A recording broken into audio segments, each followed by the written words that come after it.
Saatnya Anda ikuti dialog interaktif Natuna hari ini, program 1 Radio Republik Indonesia Ranai.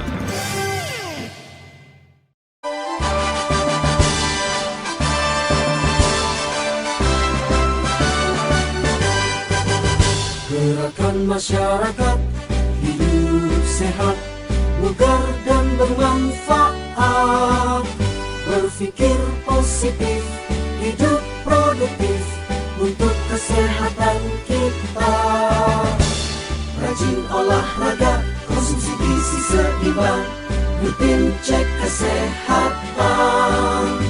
Selalu pelihara kebersihan demi Indonesia sehat. Ayo mulailah hidup sehat, awali dari kita. Selalu berkarya, terus semangat, sehat masyarakat Indonesia.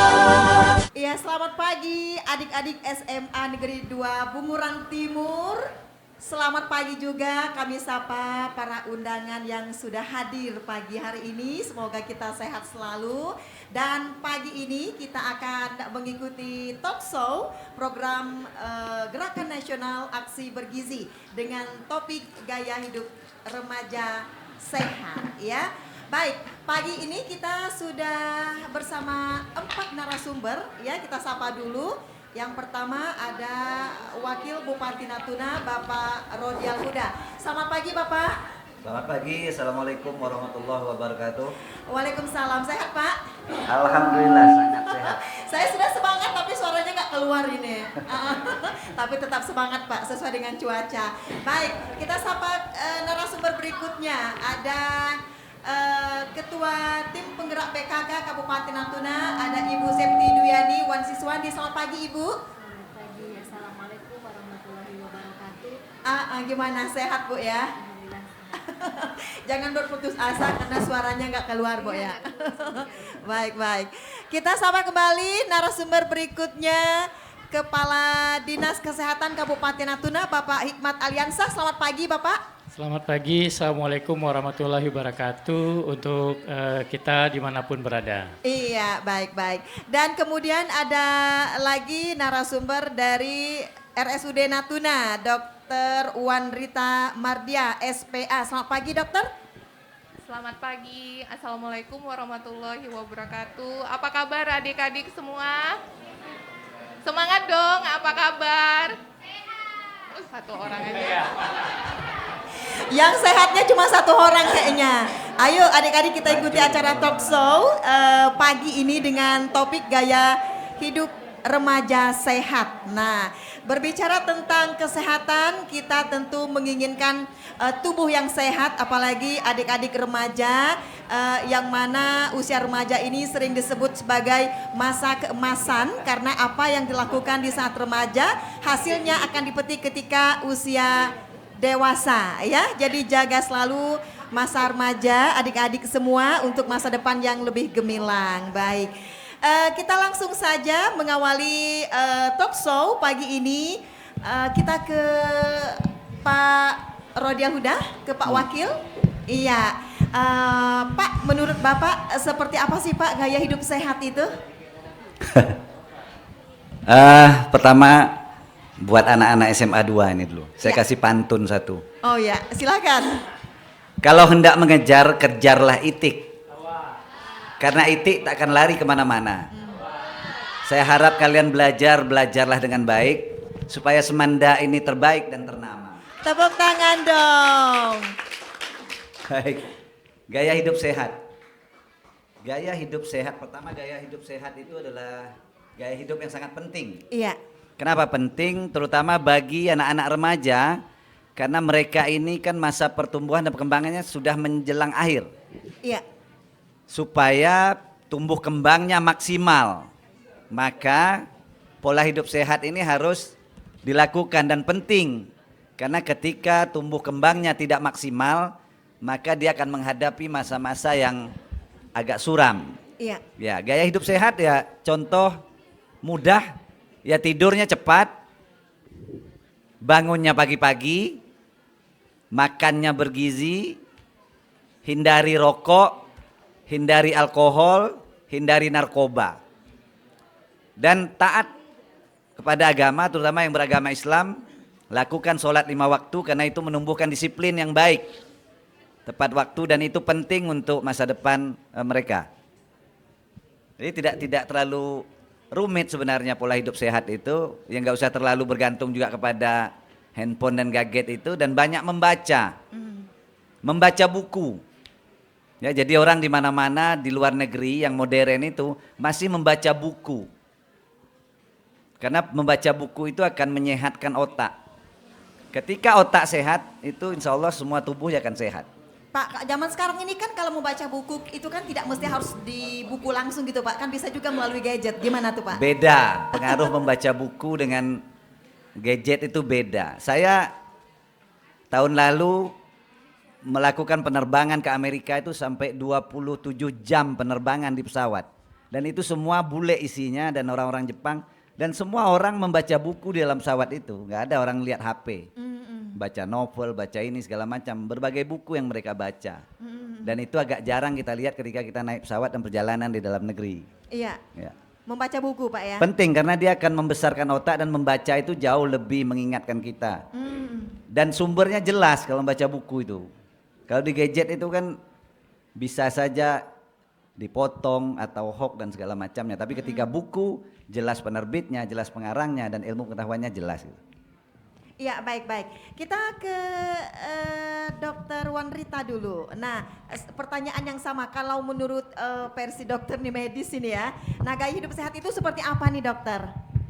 Ya, terima kasih atas pertanyaannya. Gaya hidup sehat untuk remaja. Remaja itu memang masa pertumbuhan, sudah menjelang akhir.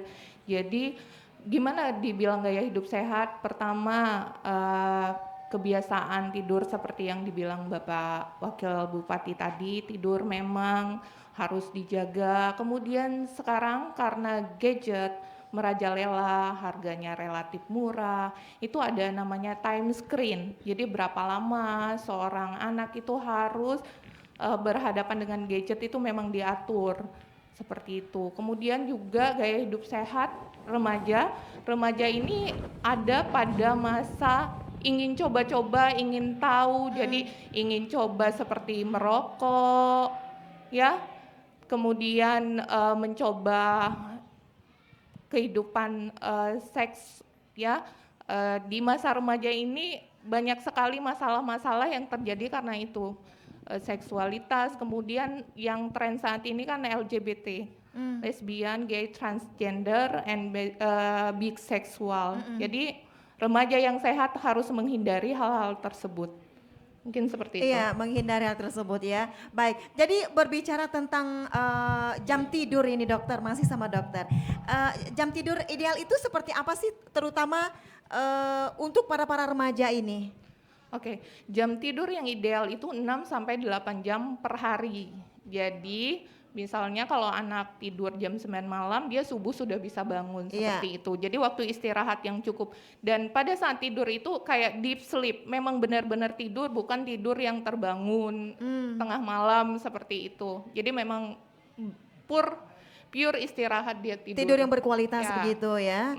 Oh, jadi dari usia dari adik-adik sekolah ini, pelajar ini sudah mulai dari 6 hingga 8 jam. 8 jam. 8 jam, baik. Kita ke Pak Hikmat lagi ya, kita ke Pak Hikmat Aliansa. Bagaimana nih Pak untuk penerapan gaya hidup sehat pada remaja? Jadi untuk penerapan gaya hidup pada remaja, sebenarnya kami sudah sering melakukan kegiatan-kegiatan.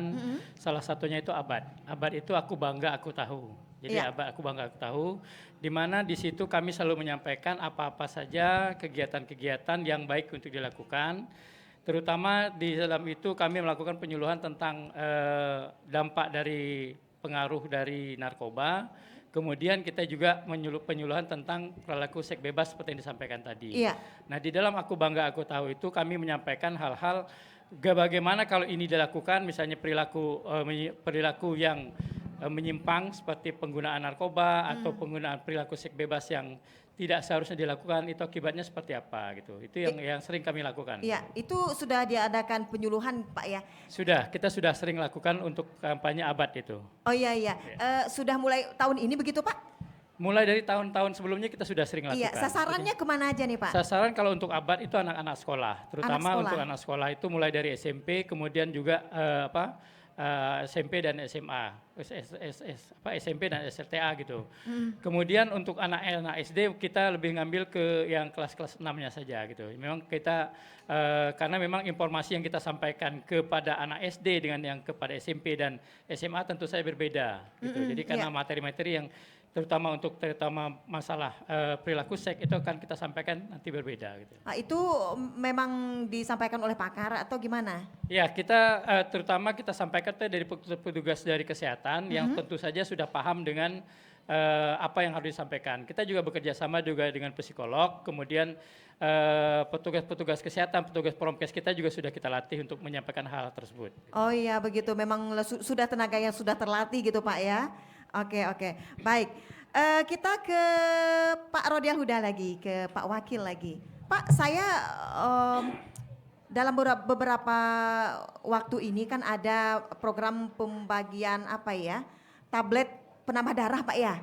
Ini program pemerintah atau gimana nih Pak mengenai tablet tambah darah ini? Program Dinas Kesehatan ini Pak. Dinas Kesehatan. Program pemerintah untuk meningkatkan kesehatan karena anak-anak sekolah ini kan mereka mulai menstruasi. Iya. Sehingga banyak membuang darah, maka perlu vitamin tambah darah. Kenapa? Karena anak-anak ini dia sudah menstruasi tapi mungkin tadi makanya perlu kampanye bergizi tadi supaya makannya seimbang, mengembalikan itu. Karena anak-anak ini mungkin tidak mendapatkan pengetahuan yang baik tentang keseimbangan gizi, sehingga kadang-kadang makanannya justru yang penting tidak dimakan, yang tidak terlalu penting dimakan. Sehingga tidak menambah nutrisi dan menambah darah mereka. Sehingga perlu diasup dengan tambahan vitamin. Oh begitu. Ya, karena kadang anak-anak remaja ini kalau kita lihat perilaku, kita jalan-jalan di kampung kan mulai menstruasi. Iya. Udah tuh makannya malas, golok lah makan asam gitu. Iya. Kalau temu mangga muduk tuh sibuk gitu. Jadi ini mempengaruhi sehingga perlu ditambah dengan itu. Apalagi ketemu anak muda paling sibuk lagi Pak. Oke, kita ke Pak Hikmat. Silakan Pak Hikmat, ini baru tahun ini Pak digalakan program seperti ini? Kalau program aksi bergizi ini sudah kita lakukan beberapa tahun yang sebelumnya. Tahun lalu sudah kita lakukan juga di SMA Negeri 1 gitu ya. Tahun ini alhamdulillah kita laksanakan di sini, kemudian nanti tahun depan juga mungkin akan kita laksanakan di beberapa tempat lagi. Sebenarnya kegiatan ini tidak hanya pada saat ini saja, tetapi kita juga meminta kepada puskesmas, terutama yang di jauh-jauh itu juga melakukan hal yang sama. Jadi aksi bergizi ini tidak dilakukan hanya di ibu kota kabupaten, tetapi juga untuk di tempat yang lain. Saya izin menambahkan sedikit yang disampaikan tadi oleh Pak Wakil mengenai kenapa pembelian tablet tambah darah ini penting, karena begini, dari hasil survei tahun Riskesdas tahun 2018 itu 32% remaja putri kita tuh anemia. Artinya dari 10 orang remaja putri yang ada itu 3 sampai 4 orang itu anemia. Makanya hal ini berdampak kepada prestasi. Mungkin kita bisa melihat bahwa pada waktu SD, SMP sebelum menstruasi itu biasanya remaja-remaja yang juara 1, juara 2, juara 3 itu remaja putri.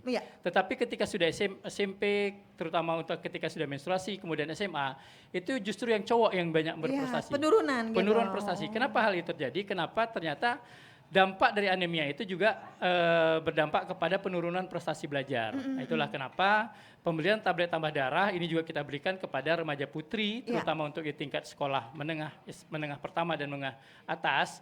Ini terkait juga nanti dengan intervensi stunting. Stunting.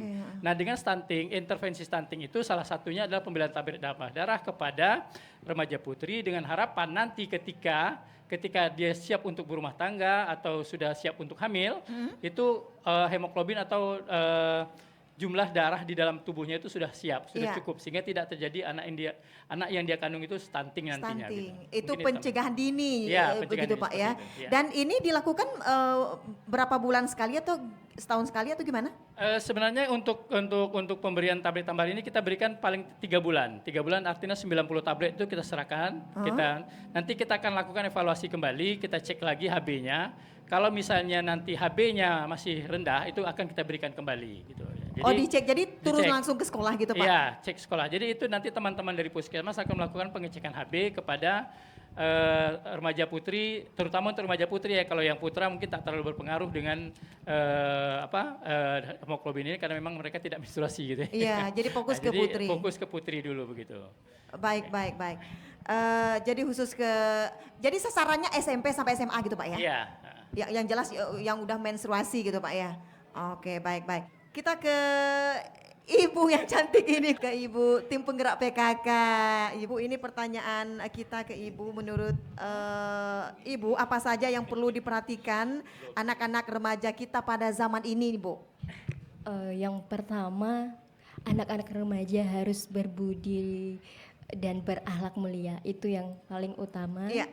Dan selanjutnya adalah anak-anak ini adalah cikal bakal penerus bangsa kita untuk meneruskan yang di depan ini semua nanti ke depannya, dan juga memperhatikan tadi memang benar di saat remaja inilah anak-anak perempuan yang mengalami haid itu mengkonsumsi pil penambah darah untuk mencegah anemia, dan makanan bergizi, berimbang dan aman yang dikenal juga dengan B2SA untuk meningkatkan kekebalan tubuh mereka dan butuh untuk imun mereka supaya bisa berpikir ataupun bisa berprestasi khususnya. Ya. Baik. PKK ya, PKK adalah pemberdayaan kesejahteraan keluarga. Ini merupakan organisasi yang sangat komplit programnya. Nah, untuk itu apa saja sih Bu program dan kegiatan yang dilakukan oleh PKK untuk meningkatkan kualitas anak remaja? Di mana kami PKK adalah PKK mempunyai 10 program pokoknya, salah satunya PAR itu di mana di situ Pokja 1 untuk pola asuh anak dan remaja. Di situ sudah kami lakukan sampai ke tingkat desa maupun di tingkat dasawisma, di RT RW itu ada namanya kader PKK. Kader PKK. Iya, di situ ada penyuluhan baik untuk remaja maupun untuk orang tua. Dan ini sudah dilakukan Bu Sudah, ya? sudah dilakukan. Bagaimana antusias yang hadir di sana dalam kegiatan itu? Alhamdulillah antusiasnya cukup luar biasa karena bukan hanya di tingkat kabupaten saja sampai di tingkat desa. Karena memang tingkah laku dan pola asuh remaja saat ini banyak berpengaruh dengan gadget khususnya. Dan kami juga berupaya tidak hanya dengan anak-anak remaja tetapi dengan orang tua. Karena pada masa remaja pola asuhnya sudah berbeda dengan balita. Yang pertama, kita sebagai orang tua pola asuh dengan remaja adalah sebagai teman ataupun kawan. Karena mereka di sini butuh teman ataupun kawan tempat curhat. Terkadang anak-anak segan dengan orang tuanya. Jadi saya menghimbau kepada ibu-ibu PKK khususnya Pokja 1, jangan hanya remajanya, tapi dengan orang tuanya juga. Orang tuanya juga harus diedukasi. Iya, gitu. harus diedukasi karena beda antara orang tua dulu mengajarkan anaknya dengan sekarang beda. Tidak bisa dengan kekerasan lagi, melainkan dengan edukasi yang seperti tadi yang saya sampaikan, seperti kawan dan teman. Jadi terkadang anak-anak sekarang dia tidak mau cerita sama orang tuanya karena segan dan takut. Jadi mereka mencari teman ataupun kawan di luar. Itu membuat mereka nyaman di luar daripada di Oh rumah. iya, itu yang dilakukan Iya. selama ini. Ada kendala-kendala tidak dalam kampanye ini? Pasti, kalau Iya. namanya kendala pasti ada. Karena yang telah dilakukan dahulu banyak secara kekerasan. Terus mengedukasinya juga, memberitahu kepada anak secara keras. Sekarang tidak bisa anak-anak Iya. kita hadapkan seperti itu. Mm-mm. Karena perkembangan zaman juga Iya. tidak bisa. Baik. Kita ke dokter, dokter Wanrita. Baik, dokter berbicara tentang makanan bergizi. Apa saja sih makanan bergizi itu, meliputi apa aja? Oke, sebelumnya sumber makanan kita itu apa saja? Yang pertama ada karbohidrat, 60-80% sumber energi kita berasal dari karbohidrat, yaitu nasi. Orang Indonesia kalau belum makan nasi itu belum makan, Iya. tetap aja lapar. Kemudian ada yang namanya protein, lemak, kemudian ada vitamin dan mineral. Di mana dari komposisi sebagai fungsinya itu 60-80% sumber tenaga itu dari karbohidrat, sedangkan protein itu untuk membangun sel-sel atau jaringan tubuh. Makanan yang bergizi seperti apa ya? Makanan bergizi dulu kita kenalnya, pasti ingat, tahu nggak? 4 sehat, 5 sempurna ditambah susu. Sekarang namanya menu seimbang. Ada yang namanya isi piringku. Tahu nggak? Oh, hebat ya, pintar. Isi piringku itu seperti apa? 50%-nya terdiri dari makanan pokok, karbohidrat, ya. Kemudian ada lauk pauk, kemudian 50% lagi adalah apa? Sayuran, apalagi? Buah-buahan, ya. Udah pinter-pinter ya, Kak ya? Udah pinter. Ya, jadi seperti itu sekarang, di mana harus seimbang isi piringku itu antara 50% karbohidrat dan lauk, dan 50% lagi adalah sayuran dan buah-buahan, seperti itu. Oh begitu. Kalau susu gimana? Kalau susu penting nggak adik-adik? Oke, susu memang penting, tapi bukan susu kental manis yang banyak beredar, karena susu kental manis itu kandungan nutrisinya berbeda dengan susu formula yang lain ya. Dia lebih banyak apa? Lebih banyak gula, ya. Lebih banyak gula, lemak, sehingga bila dikonsumsi secara berlebihan akan menimbulkan masalah, misalnya obesitas, seperti itu. Jadi memang susu kental manis itu hanya untuk kayak pelengkap, kayak kita bikin cemilan, contohnya apa ya, pisang keju, kasih susu sedikit, dan tidak boleh dikonsumsi setiap hari karena akan berdampak pada kelebihan gula di dalam tubuh kita dan akan menimbulkan berbagai macam penyakit. Tapi susu yang disarankan itu seperti apa? Susu yang disarankan memang susu yang mengandung nutrisi. Contohnya kalau sekarang kan ada susu yang khusus remaja. Boleh sebut merek nggak? Nanti dibilang iklan ya. Dibilang iklan kan ada yang memang khusus, ya? Khusus untuk remaja. Kalau untuk orang tua kan ada susunya seperti itu. Tapi bukan susu kental manis. Susu dengan komposisi vitamin, mineral, ada yang mengandung zat besi juga seperti itu. Itu berbicara tentang susu itu harus rutin setiap pagi, setiap menjelang tidur seperti apa? Oh tidak. Tidak, karena makanan pokok. Kalau beda kan, kalau bayi memang makanan utamanya ASI atau susu formula. Tapi kalau sudah remaja itu kan seperti pelengkap. Tidak. Ya. Oke. Bagian tidak suka susu gimana? Ada tidak pengganti yang lain? Misalnya khawatir konsumsi susu takut gendut, atau memang tidak terbiasa konsumsi susu. Terus ada solusi lain nggak? Yang penting Bisa diganti. Makannya bergizi. Apa yang dikandung dalam susu itu kan bisa didapatkan dari makanan yang ada. Oh gitu. Ya, produk dari bahan makanan yang ada. Contohnya protein bisa dari tahu, tempe, seperti itu, telur. Oke. Vitaminnya mungkin bisa suplemen. Salah satunya susu yang sekarang ini perusahaan iklan tuh pinter, ditambah zinc, zat besi. Iya. Jadi salah satunya kalau zat besi bisa dengan pemberian tablet tambah darah, seperti iya, program baik. kita sekarang. Oke. Oke. Pak Hikmat mau menambahkan mengenai makanan bergizi nih Pak, silakan. Ya, saya rasa apa yang disampaikan oleh disampaikan Dokter? oleh Bu Dokter itu sudah cukup, Sudah benar, lengkap, gitu sudah ya. lengkap Jadi, ya. Saya menyambung sedikit lah tentang kenapa aksi bergizi ini kami lakukan di sini. Ini sebenarnya kami memotivasi dari Iya.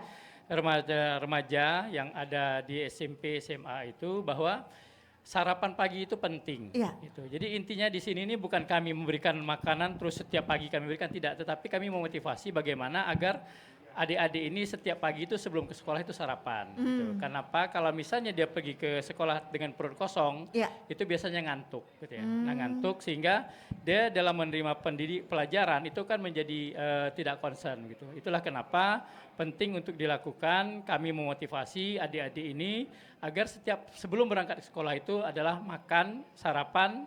Jangan sampai ketika sampai di sekolah itu perutnya kosong, begitu. Iya. Jadi sarapannya pilihan menunya terserah atau ada saran nih Pak? Ya, kalau kita untuk sarapan itu biasanya ya seperti yang disampaikan tadi bahwa kita biasanya kan yang idealnya, Ya. sekarang idealnya itu adalah seperti isi piringku.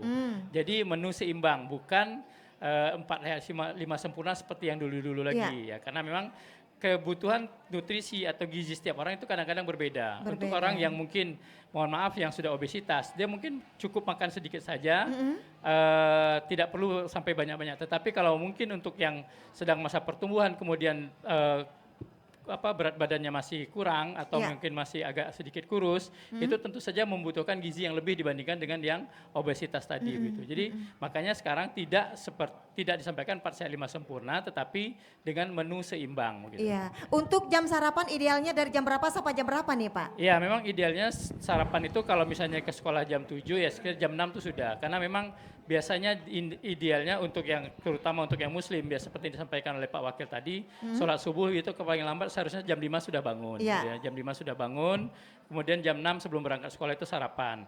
Iya. Kenapa begini? Dan sarapan pagi itu juga tidak boleh terlalu banyak. Tidak boleh terlalu banyak, kenapa? Ketika kita selesai makan, maka 20% ketika selesai makan 20% dari aliran darah kita itu akan menuju ke pencernaan. Akibatnya apa? Biasanya orang setelah makan kenyang itu biasanya ngantuk. Iya. Ya gitu ya, ngantuk ya. iya. Kenapa? Karena itu tadi, karena 20% dari suplai darah kita itu diarahkan untuk ke pencernaan, sehingga suplai darah ke otak itu menjadi berkurang. Oh, gitu. Jadi idealnya untuk sarapan pagi juga tidak terlalu banyak gitu. Iya, jangan terlalu banyak. Bagaimana dengan kebiasaan masyarakat kita yang sarapan dengan nasi goreng? Itu kan karbo itu Pak, mengawali hari dengan karbo gitu. Ya sebenarnya kalau dengan karbo makan makanan yang goreng-goreng, kalau misalnya kita idealnya idealnya itu makanan itu sebenarnya yang rebus-rebus gitu ya. Rebus. Kemudian misalnya apa nih Pak? Rebus-rebus ya seperti ubi rebus, jagung rebus Pisang. gitu. Pisang gitu. Dan menghindari karbohidrat yang dalam bentuk seperti tepung, roti, dan nasi. Sebenarnya itu dihindari. Tetapi kita seperti yang disampaikan Dr. Andrita tadi, kalau belum ketemu nasi belum makan. Gitu. Ya akibatnya ya udah tadi tetap saja makan nasi juga. Kalau memang kita pengennya hidup sehat, ya seperti itu tadi, seperti saya sampaikan. Hindari makanan yang goreng-gorengan, yang kemudian yang yang bakar-bakar gitu ya. Yang idealnya adalah yang jenis rebus gitu. Baik, pilihan yang baik itu adalah dengan cara direbus. Adik-adik ya. Oh, ini sarapan apa makan siang ini? Baik, kita break dulu sejenak ya. Ada bisikan? Iya, kita break dulu sejenak. Katanya mau ajak adik-adik mengonsumsi vitamin, bukan vitamin, tablet tambah darah ya. Baik, masih bersama di acara Talk Show Aksi Bergizi. Permisi. Kang Akon, apa sih rahasianya? Ini tipsnya. Catat, jaga saluran air tetap bersih, sebersih hati Bang Akon. Jangan lupa pakai otot. Yang kedua, cek septic tank secara berkala. Kalau udah penuh ya disedot. Ketiga, cuci tangan menggunakan sabun sebelum dan sesudah beraktivitas. Yang keempat, lingkungan juga harus bersih. Semua harus kinclong. Kayak wajah Bang Akon, kumis juga harus dijaga biar kinclong. Yang kelima, minum air yang aman dikonsumsi. Pastikan air yang kita konsumsi tidak berasa, tidak berwarna, dan tidak berbau. Wujudkan lingkungan yang bersih dan sehat untuk masa depan yang hebat. Jangan lihat iklannya doang, dipraktekin. Au! Sip, paket. Oh, paket gua dateng nih. Anak, menantu, dan cucuku, piring ini menjadi panduan untuk asupan gizi kalian setiap hari. Harus lengkap, terdiri dari makanan pokok, lauk pauk, sayur, dan buah. Waktunya kita kembalikan kondisi ke normal. Aktivitas fisik itu Jangan penting lupa untuk jaga kita. kebersihan dan Tidak hanya berat baik badan untuk kalian. kesehatan, aktivitas fisik juga Sesibuk bisa apapun mengurangi kalian, stres. lakukan aktivitas fisik minimal Lakukan 30 secara menit rutin setiap dan hari. bertahap, sesuai dengan Minum kondisi air tubuh putih. kita. Minimal 8 Gerakan gelas 30 setiap menit. hari. Lakukan Nenek aktivitas pingin fisik minimal anak, 30 mantu, menit dan di cucu sela-sela semuanya pekerjaan. sehat dan kuat. Ayo, lakukan Penuhi kebutuhan aktivitas gizi fisik kita agar sesuai badan pedoman sehat, isi bugar, piringku. dan produktif. Isi piringku untuk masyarakat sehat dan kuat.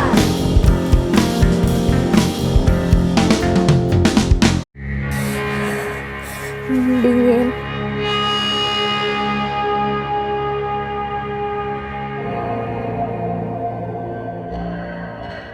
Biar cepat sembuh, obatnya harus diminum tepat waktu ya sayang. Menggunakan obat harus dengan tepat cara ya sayang. Supaya manfaat obatnya bisa maksimal sayang. Gak boleh lebih, gak boleh kurang ya sayang. Obat harus digunakan dengan tepat dosis, sesuai dengan resep yang diberikan dokter.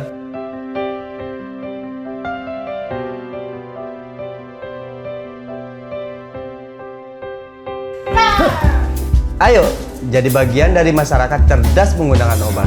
Gunakan obat dengan tepat untuk masyarakat sehat.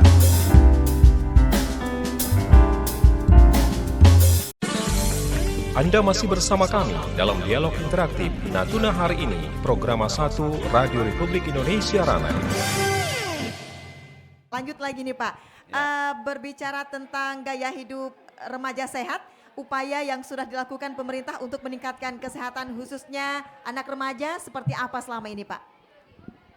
Banyak yang sudah dilakukan pemerintah, terutama kampanye-kampanye tentang penyalahgunaan obat dan narkoba. Ya. Dan kampanye-kampanye tentang kesehatan. Ya hari ini kan kampanye juga aksi gizi. Ya. Ini juga yang dilakukan oleh pemerintah. Melalui PKK, itu juga program pemerintah. Melalui Dinas Pemberdayaan Perempuan dan Anak, itu juga pemerintah KB itu. Terus dari Dinas Kesehatan, dan kita bekerja sama dengan Polres untuk penyuluhan narkoba, penyuluhan hukum, dan dengan Kementerian Agama, bagaimana untuk anak-anak supaya tidak pernikahan dini dan segala macamnya. Dan yang paling penting kami pesan kepada anak-anak remaja ini, kalian sudah memasuki masa akil balik namanya. Ya. Akil balik itu di dalam agama kita adalah tanggung jawab. Ya. Ketika dosa sudah dia tanggung sendiri dan pahala sudah dia nikmatin sendiri, maka dia harus bertanggung jawab tentang itu. Dari berbagai sisi pemerintah melalui masjid, memberikan bimbingan-bimbingan dan program untuk itu. Jadi hampir semua ya program pemerintah sebenarnya. Dan dilanjutkan juga dengan LSM, dengan PMI dan segala macam organisasi. Ya intinya perhatian kita kepada generasi muda remaja ini besar. Ya. Ya. Begitu. Pak dulu pernah ini Pak, tadi sebelumnya kita kan berbicara sangat dengan Pak Hikmat mengenai sarapan pagi tadi Pak. Dulu ada program di sekolah-sekolah itu kan yang sarapan pagi bersama-sama itu Pak. Nah, sekarang ini kan kita lakukan. Bulan ini full. Saya tadi baru dari MTS gerakan sarapan pagi merah putih. Oh begitu. Iya, dan kami sudah seminggu ini ya setiap hari di SD, di TK. Iya. Enggak dulu kan ada misalnya ada satu itu masih satu berjalan. pihak mengelola itu dan kayak bubur kacang. Oh, gitu. yang dadu dari bos segala macam itu. Iya, itu program pemerintah pusat juga. Oh iya. Ya kan program itu enggak perlu berlanjut karena bukan tujuannya memberi sarapan itu, tetapi bagaimana membuat tadi kata Pak Kadis, orang ini sarapan, anak-anak ini sarapan. Program pemerintah itu kan bukan menggantikan peran di rumah. Jadi yang sekarang ini yang ya sekarang ini harus sudah apa? kembali di rumah. Iya. Itu kan program kampanye supaya mereka terbiasa Nggak mungkin seumur-umurnya kita melakukan itu kan. Jadi tidak digalakkan Iya, seperti bukan itu bukan di tempat sekolah, lain harusnya gitu, Pak? sebelum ke sekolah sudah sarapan. Oh ya, gitu. Ya, jadi saya adalah termasuk generasi yang sarapannya nasi goreng. Iya. Ya. Kenapa hari ini harus berubah? Karena aktivitas kita berubah. Jadi asupan makanan itu tergantung aktivitas kita juga. Iya. Banyak makan gula, banyak makan karbo. Ketika banyak gerak sebenarnya tidak problem juga. Karena dia keluar berkeringat. Tapi kalau anak hari ini dia pergi sekolah naik motor, sampai sekolah ber-AC, di rumah istirahat lagi, geraknya tidak banyak. Makan-makan begitu berbahaya memang. Kurang aktivitas fisik. Iya, jadi tidak mesti semua orang tadi berbeda sebenarnya asupan gizi, dia tergantung kebutuhan aktivitas dia juga. Itu penting, maka anak-anak remaja ini karena harus banyak aktivitas. Kalau bisa ya banyak jalan kaki, banyak olahraga, banyak bergerak. Karena kami dulu masa kecil kami itu sarapan, saya adalah orang yang jarang makan nasi. Karena sarapan saya karbohidrat lain, saya makan pisang, ya makan buah yang lebih banyak. Dan dulu kita karbohidratnya enggak semua juga makan nasi. Karena dulu ada ubi jalar, ada ubi lengku, ada keladi, ada biru. Sebenarnya keanekaragaman pangan dulu itu sudah cukup baik. Iya. Nah, hari ini kita kampanye keanekaragaman pangan itu harusnya kepada bagaimana perut kita bisa menerima keanekaragaman pangan itu. Jadi tidak lagi harusnya kepada jenisnya. Karena jenisnya sudah tersedia di mana-mana. Tapi anak-anak kita walaupun disediain jagung, disediain ubi, tetap aja tidak makan nasi. Iya. Jadi kampanye bagaimana supaya kita biasa makan berbagai jenis karbo itu lebih penting daripada keanekaragamannya. Karena keanekaragamannya sudah disediakan oleh alam. Dan karbo itu tidak mesti harus nasi gitu Pak ya? Tidak, tadi kan sudah disebut oleh dokter tadi banyak. Dan biasanya itu yang rebus-rebus. Iya. Ya anak sekarang harus banyak makan yang rebus karena tenaganya nggak banyak keluar. Oh iya, Pak, bagaimana Bapak melihat gaya hidup remaja saat ini Pak? Apakah sudah menerapkan gaya hidup sehat atau seperti apa? Ya kelihatannya kan sehat-sehat semua ini. Sehat. Pasti mereka sudah melakukan gaya hidup sehat. Cuman kita orang tua ini sebenarnya yang paling penting adalah peran orang tua mengatur anak-anaknya. Iya. Karena mereka kan dari rumah. Ya jangan tidurnya terlalu larut. Karena saya sering juga lewat malam-malam ngecek. Ya. Kalau di Jalan Pering itu jam 1 masih ada nongkrong situ. Untuk apa jam-jam segitu nongkrong? Nah orang tua harus cari. Ya jangan sampai seperti hari ini nanti anak-anak hilang sampai tengah malam orang tua tak cari. Tapi ayam jam 6 tak masuk kandang sibuk cari. Ini penting. Orang tua penting. Jalan yang arah dari Man ke Sual itu jalan itu juga banyak itu. Iya. Saya sering malam-malam lewat, ngontrol-ngontrol, suruh balik. Jadi orang tua harus perhatian terhadap anak ini. Pola hidup sehat itu tidak hanya kepada mereka sendiri, tapi lingkungan itu harus menunjang. Iya. Mak bapak harus menunjang, beri di aktivitas. Dan saran saya kepada kalian semua ini, bekerjalah apa saja di umur ini. Iya. Harus pandai segala macam. Oke. Ini udah terakhir atau belum? Oh belum. Enggak, udah jatah ngomong terakhir atau belum? Oh belum nanti saya sambung lagi, silakan. Baik. Ya tadi kata Pak Rodial Huda bahwa adik-adik ini sudah sehat menurutnya, sudah menerapkan gaya hidup sehat. Kita ke dokter, ke ahli kesehatan ini, yang pakarnya ini. Sebetulnya ciri-ciri remaja sehat itu seperti apa nih dokter? Oke, sebelumnya saya akan melihat permasalahan remaja dulu sebelum kita masuk ke remaja yang sehat. Permasalahan remaja saat ini yang membuat gaya hidupnya tidak sehat, yang pertama adalah merokok, yang kedua adanya kekerasan, ada bullying di sekolah, kemudian adanya gangguan makan. Gangguan makan itu bisa bulimia, bisa makan sarapan tapi yang dimakan apa? Fast food, junk food, coffee. Sekarang tuh kan tren seperti itu, kita lihat di luar banyak makanan cepat saji, itu sebenarnya tidak sehat. Kemudian masalah keempat adalah seksualitas, yang terakhir adalah LGBT yang saya bilang tadi. Nah, remaja yang sehat harusnya tidak mendekati itu semua, tidak merokok, ya, tidak melakukan kekerasan, baik itu sesama teman, tidak bullying juga di sekolah. Isu bullying ini sangat santer terdengar saat ini. Tahu nggak? Tahu ya? Pernah nggak bullying? Jadi korban? Jadi korban? Nah, Oh, itu pernah. ya. Kemudian seks, angka pernikahan dini meningkat, angka kehamilan meningkat seperti itu ya. Kemudian masalah makan itu yang saya bilang tadi ya, junk food, fast food, kopi. Kemudian ada juga masalah sedentary life ini, makan tapi aktivitas fisiknya nggak ada. Kurang. Di rumah duduk, TV udah pakai remote, apa-apa minta tinggal tunjuk, main tunjuk. Saya mau ini, saya mau ini, saya mau ini. Itulah yang tidak bisa kita pungkiri, anak zaman sekarang itu kebanyakan seperti itu. Tapi bukan anak-anak SMA 2. Tepuk tangan dulu dong. Iya. Amin, mudah-mudahan ya. Kemudian LGBT ini santer juga di TV, di media sosial. Kalau kalian buka aja handphone, seret, keluarlah. Termasuk artis-artis idola yang kalian idolakan itu ternyata salah satu dari penganut itu. Ya, jadi harus dihindari. Gimana lagi, balik lagi, bagaimana remaja yang sehat? Remaja yang sehat dari menghindari itu semua, memiliki berat badan ideal, tidur yang cukup, istirahat cukup. Oke. Oh, memiliki berat badan ideal. Udah ideal semua belum nih? Ideal Udah? kayaknya ya. Udah semua ya. Baik, baik. Tadi disampaikan bahwa termasuk merokok ya, ini perlu kita hindari. Pak Hikmat boleh berbagi sedikit informasi mengenai bahaya rokok kepada adik-adik kita supaya jangan sampai merokok ya, karena usia-usia remaja ini rentan. Nah, inilah masa-masa awal mengenal rokok gitu, karena masa-masa penasarannya Pak. Mungkin bisa berbagi dampaknya seperti apa? Iya. Jadi memang kalau untuk keluar ya suara saya benar. Kayaknya agak Sedikit pelan. kayaknya, naikkan Ya. lagi. Jadi volumenya udah cukup ya. Nah, di dalam rokok itu tergandung sekitar 1000 lebih zat racun.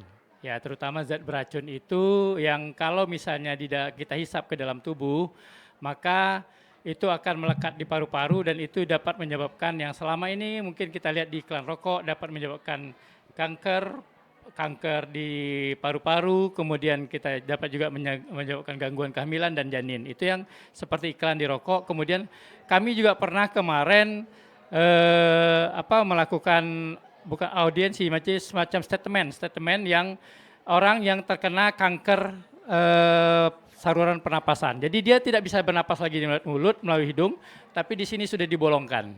Ya, di tenggorokan sudah dibolongkan. Jadi kalau dia mau ngomong, itu dia harus tutup dulu saluran ini baru dia bisa ngomong. Kalau ketika dia ingin bernapas, dilepaskan lagi pernapasan melalui saluran yang dibuat itu tadi. Itu adalah salah satu akibat dari gangguan yang disebabkan akibat merokok begitu ya. Kemudian kalau kita melihat dari Riskesdas yang kemarin pernah kita lakukan, itu rumah tangga kita tidak sehat. Itu kenapa? Salah satunya adalah masih adanya orang tua yang merokok di dalam rumah. Ya, jadi masih ada yang merokok di dalam rumah. Memang sebenarnya untuk merokok ini, untuk merubah untuk berhenti merokok itu memang perlu suatu komitmen yang kuat sekali. Dari merokok memang sebenarnya di dalam kesehatan, di dalam standar kesehatan itu boleh merokok, tetapi tidak di dalam rumah. Boleh dalam arti kata di teras gitu. Di dalam itu tidak boleh, karena tidak boleh di dalam rumah gitu ya. Jadi rumah-rumah yang bagus itu adalah ketika ada tamu di dalam rumah, datang ke rumah, tidak menyediakan asbak di dalam rumah. Oh begitu. Mohon maaf, jadi tidak menyediakan asbak di dalam rumah. Jadi kalau memang mau merokok, silakan di luar rumah. Karena apa? Asapnya langsung keluar, tidak mengkontaminasi.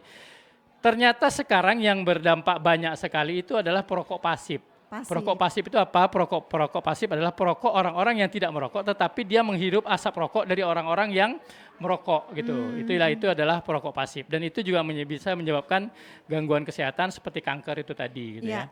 Nah, jadi sebenarnya kita ada di dalam program PTM, program penyakit tidak menular, itu ada namanya perilaku cerdik. Perilaku cerdik itu ada kepanjangannya. Cerdik itu yang pertama C itu cek kesehatan, E itu enyahkan asap rokok, D R-nya itu rajin aktivitas fisik, D-nya itu diet yang seimbang, I-nya itu istirahat yang cukup, K-nya itu kelola stres dengan baik. Itu perilaku cerdik itu. Jadi itulah salah satu bagaimana kita berperilaku hidup bersih dan sehat, itu salah satunya seperti itu.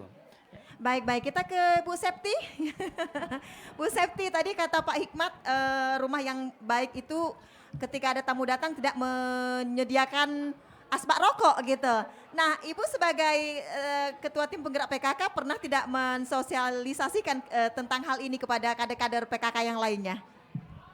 Pernah Bu, karena Pernah. kan ada 10 program pokok PKK itu, di situ sudah mencakup semuanya di situ. Oh begitu. Salah satunya tadi.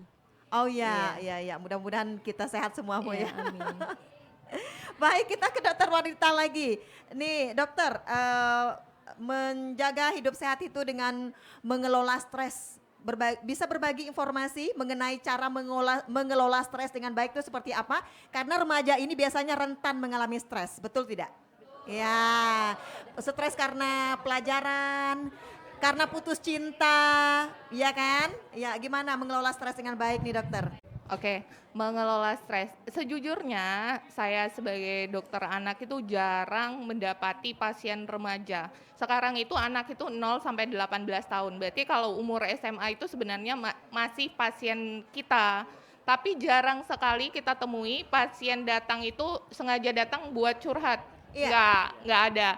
Jadi tips mengelola stres itu adalah kalau ada masalah bicarakan dengan orang terdekat, itu adalah orang tua. Itu seperti Ibu Septi bilang tadi, orang tua mendidik anak itu seperti teman, apalagi anak remaja. Harus menimbulkan trust, kepercayaan. Kamu percaya sama ibu kamu. Jadi kalau ada apa-apa ceritanya ke ibu, bukan ke orang lain, bukan ke pacar yang malah bisa berakibat buruk seperti itu. Jadi mulai sekarang di rumah ya, di rumah itu yang dekat, yang kalian harus dekat itu adalah ibu, ayah. Jadi kalau ada apa-apa itu ceritanya ke orang tua. Sejahat-jahatnya orang tua nggak ada. Orang tua itu pengen anaknya jadi jelek, jadi nggak baik, itu nggak ada. Tetap dicarikan solusi terbaik.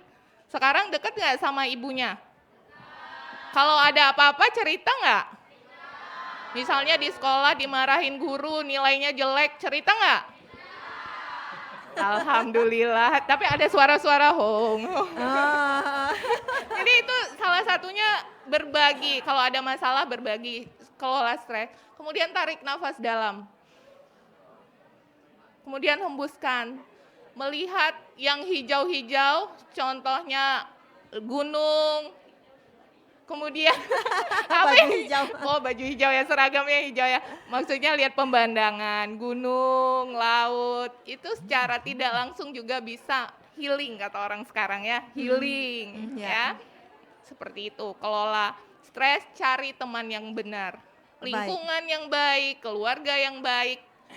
Kita bisa kelola stres dengan baik juga. Oke, sarangnya yo. Tepuk tangan dong. Baik. Kelola stres dengan baik, menurut Dokter Rita tadi jangan lupa ada masalah curhat dengan orang tua ya. Jangan curhat ke yang lain karena bisa jadi yang disampaikan itu nasi, nanti yang melebar itu bubur. Baik, kita buka sesi tanya jawab. Adik-adik ada yang bertanya tidak? Baik, Assalamualaikum warahmatullahi wabarakatuh. Waalaikumsalam. Perkenalkan, nama saya Windri Meila Helisa dari kelas 11 MIA 2. Oke. Izinkan saya bertanya, tadi kan ada membahas tentang mengelola stres. Itu kan tentang cara mengelolanya. Misalnya nih, kita tuh stres, tapi kita nggak sadar gitu. Gimana cara kita tahu tuh kita stres? Gitu. Kita tuh kadang-kadang nggak merasa kita stres, betul. nggak sadar kalau kita tuh stres gitu. Tapi temen tuh bilang, kamu tuh kayaknya stres deh, tapi sedangkan kita tuh nggak merasa gitu. Gimana cara tahu kita tuh stres atau enggak? Mental kita tuh sehat atau enggak gitu. Oke, baik. Dipahami. Itu aja Terima satu. kasih. Silahkan. Siapa nih Pak mau jawab ini? Bagaimana kita bisa mengetahui bahwa kita sedang mengalami stres gitu? Silahkan dokter. Aduh, gara-gara stres ditanyanya sulit ya. Oke, untuk mengetahui seorang itu stres, kita tinggal itu, manusia adalah makhluk sosial, jadi kita tinggal itu nggak sendiri. Jadi segala tingkah laku, perilaku kita pasti dinilai sama orang lain. Bila agak aneh, pasti orang lain bilang kan, kamu ini kok beda ya, nggak kayak biasanya. Jadi lingkungan kita yang menilai kita. Jadi dari lingkungan itu bilang kita nggak normal, mungkin perlu kita konsultasikan seperti itu ya. konsultasi bimbingan, benar nggak sih saya ini nggak normal, benar nggak sih saya ini ada masalah, seperti itu. Dan kalau di sekolah itu ada BP ya dulu, BK ya, bimbingan konseling ya, berarti tua banget umur saya ya, dulu mah namanya BP, beneran. Jadi sekarang udah BK ya, BK di situ kan juga biasanya gurunya lebih paham loh, ini anak, kenapa sih anak ini tiba-tiba nilainya jelek, tiba-tiba biasanya rapi, tiba-tiba jadi nggak rapi, itu guru lebih hebat menilai. Jadi dari ada yang bermasalah itu bisa ke bimbingan konseling seperti itu ya. Kalau kita sendiri dari medis, itu untuk remaja itu ada namanya checklist, PSC 17, Pediatric Symptom Checklist. Jadi kita akan bertanya beberapa pertanyaan, kalau kalian sampai ke saya gitu loh, kalau nggak nyampe ke saya, maksudnya selesai masalahnya di BK ya nggak akan kita lakukan itu. Jadi ada 17 pertanyaan yang menyangkut apakah ada masalah internalisasi, masalah di dalam diri kita, atau masalah eksternalisasi di luar diri kita, itu bisa tergambar dari jawaban yang kalian jawab nanti seperti itu. Itu kalau di medis ya. Terus ada screening, berbagai macam alat screening pada remaja yang bisa dilakukan untuk menilai apakah remaja itu ada masalah atau tidak. Seperti itu. Puas? Puas dong. Dokter mau nanya lagi nih, penasaran. Terus menurut adik tadi kan kamu kayaknya lagi ada ini kayak orang stres gitu kan. Terus ketika kita mendapatkan ucapan seperti itu, apa yang harus kita lakukan? Harus ke dokter atau seperti apa dulu langkah awalnya? Langkah awalnya ya yang jelas kita lihat diri kita sendiri, mendekatkan diri pada Allah Subhanahu wa taala. Kalau muslim ya, benar nggak saya ini ada masalah apa seperti itu ya. Agama merupakan tiang hidup kita ya, jadi mendekatkan diri kepada Allah, merefleksikan diri kita, oh ternyata ada masalah apa. Kalau memang tidak bisa juga diatasi oleh diri kita sendiri, mungkin perlu konsultasikan ke psikiater atau ke dokter seperti itu. Terus dokter, kalau stres ini tidak dikelola dengan baik, dampaknya apa? Dampak stres tidak dikelola dengan baik, khususnya pada remaja nih ya, prestasi belajar menurun ya, bisa tidak naik kelas, bisa terganggu personal sosialnya, hubungan dengan yang lain seperti itu. Dan yang paling penting lagi, nggak akan mencapai cita-citanya. Ada yang mau jadi dokter nggak? Ih kalian ada kok dong. nggak ada. Ya kalau mau jadi tentara, mau jadi dokter, mau jadi apapun yang kalian mau, kalian harus sehat jasmani dan rohani, seperti itu ya. Baik. Ya, sudah terjawab? Sudah ya. Dan ketika teman-teman kita mengatakan bahwa kita lagi mengalami stres, kita jangan tersinggung karena stres itu berbeda dengan gila. Ya kalau dulu orang-orang sering ngejek gitu Pak, kalian masa-masa kecil dulu kan, dasar orang stres gitu kan, udah tersinggung gitu. Tapi enggak, sekarang ini stres itu bukan kata-kata yang mengarah ke gila, tidak. Itu harus kita bedakan seperti itu. Baik, kita ke Pak Wakil lagi, ke Pak Rodial Huda. Pak, di Kabupaten Natuna ini kan hasil laut sangat berlimpah serta beragam, salah satunya adalah ikan. Nah, sebagai upaya untuk meningkatkan konsumsi protein hewani terutama yang bersumber dari ikan, seperti apa upaya yang dilakukan oleh pemerintah? Sebenarnya pemerintah tidak perlu berupaya karena dulu kita dari kecil memang sudah memanfaatkan protein laut itu. Jadi kenapa kami, generasi kami yang ada di depan ini kan generasi lama. Dokter tidak banyak, tidak pernah konsultasi seperti ini. Cuma ibunya tidak sama saya jauh. Sibuk memprotes, masih muda. 27 ya. Saya 56. Anak saya ini. Jadi perilaku kita orang kampung dulu sebenarnya yang harus dilestarikan oleh pemerintah, upaya program. Saya sering mengkampanyekan karena dulu kami ini tidak banyak duit, tidak banyak, orang tua jangkauan susah. Tapi kenapa sehat? Karena memang makanan sehari-harinya itu sehat. Benda makan lukan, makan remes, makan kelimpat, makan karak, makan tekop, makan nundong, makan ikan itu. Ya, jadi bergizi itu tidak susah-susah, saya kasih pantun. Lokan dicari di depan sual. Anak kepiting berebut cumi. Asupan bergizi tidak identik dengan mahal. Iya. Yang penting terjangkau dan juga alami. Iya, tepuk tangan dong. Itu kuncinya sebenarnya itu saja. Yang di sekitaran kita ini sehat-sehat. Nah, pemerintah dengan program Ayo Makan Ikan. Ada. Iya. Itu udah program nasional. Kita di sini itu tadi saya bilang, orang yang tinggal di pinggir laut sering cakap, lah 3 hari kami nindik si lauk. Ya. Lah 3 hari, padahal di tiang rumah dia itu lauk, tiram. Tahu tiram? Tiram itu kalau di Korea dan Jepang makanan yang sangat mahal. Karena gizinya tinggi. Kita tinggal tutok-tutok. Mungkin mak-mak perlu wawasan cara memasak yang baik. Semua ada benda di bawah rumah itu. Ada lukan, ada segala macam. Ikan berong. Walaupun orang sini kabur kalau malah kayak ikan berong dimakan tai. Ikan ringau dimakan tikus. Enggak. Itu hanya dulu karena payah. Ya mungkin orang selalu. Jadi intinya mudah. Jadi pemerintah tinggal membuat atau mendorong orang kembali kepada alam. Kembali mengkonsumsi makanan-makanan yang alami. Semuanya bergizi, tidak ada yang tidak bergizi benda yang tumbuh di alam itu. Justru ketika yang sudah diolah, justru sering gizinya hilang. Ya, jadi makan aja yang alami itu. Ya, kalau nak sehat makan yang alami. Baik.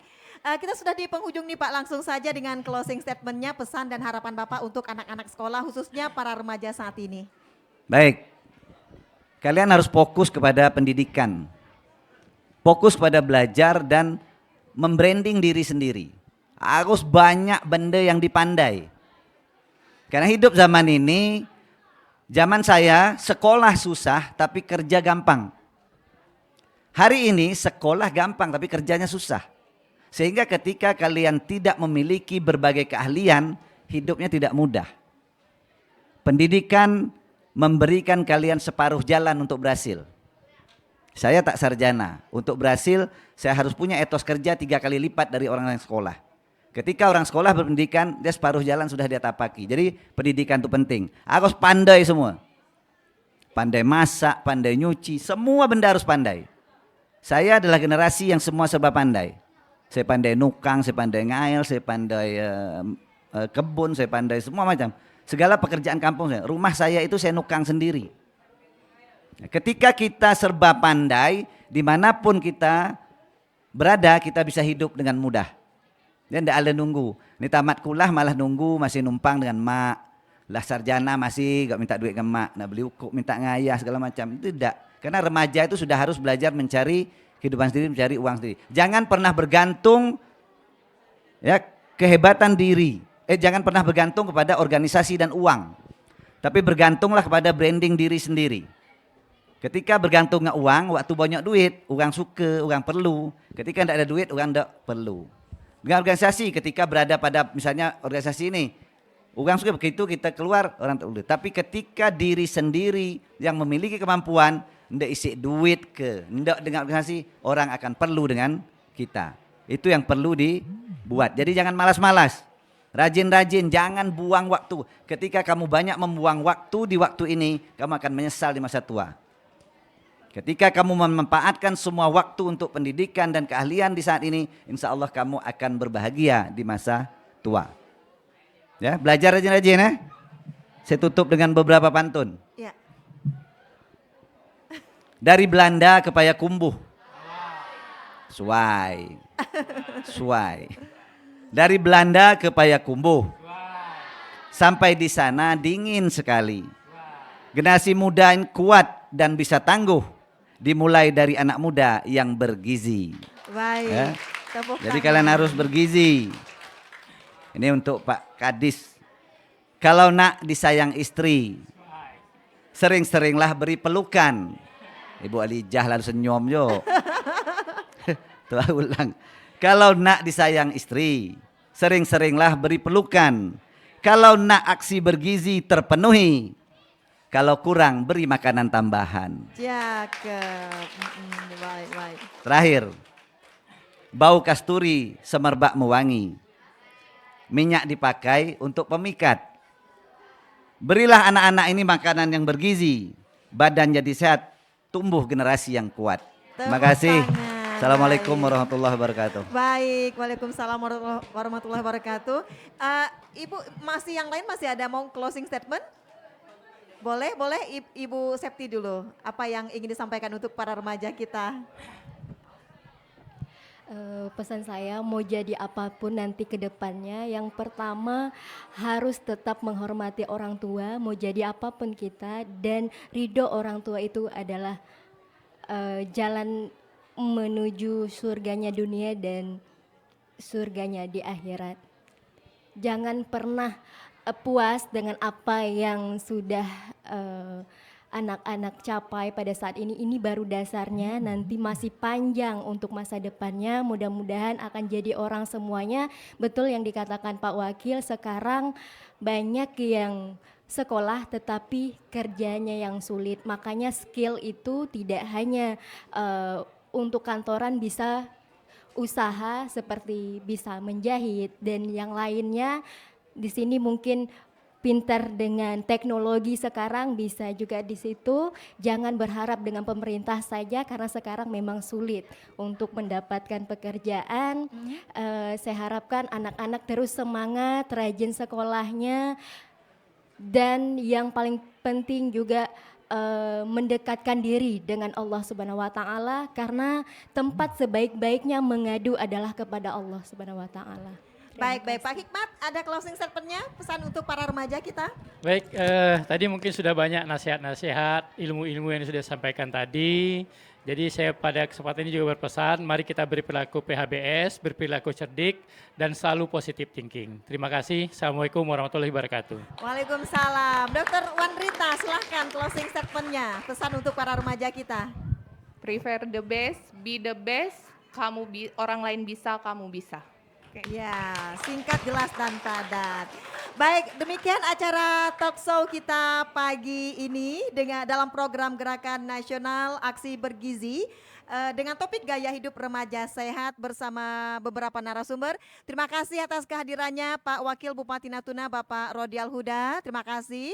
Kemudian Kepala Dinas Kesehatan Kabupaten Natuna Bapak Hikmat Aliansyah SKM. Kemudian juga terima kasih kami ucapkan kepada Ketua Tim Penggerak PKK Ibu Septi Dwiani Wansiswandi. Terima kasih Ibu, dan juga terima kasih kepada Dr. Wan Rita Mardia SPA dari RSUD Natuna. Terima kasih atas kehadirannya. Semoga informasi yang kita bagikan kepada adik-adik kita pagi hari ini bermanfaat. Selaku pembawa acara, saya Rodiah mohon maaf jika ada tersalah kata dalam memandu talk show pagi hari ini. Terima kasih atas kebersamaannya dan sampai jumpa. Sekian Dialog Interaktif Natuna hari ini, Program 1 Radio Republik Indonesia Rangkai.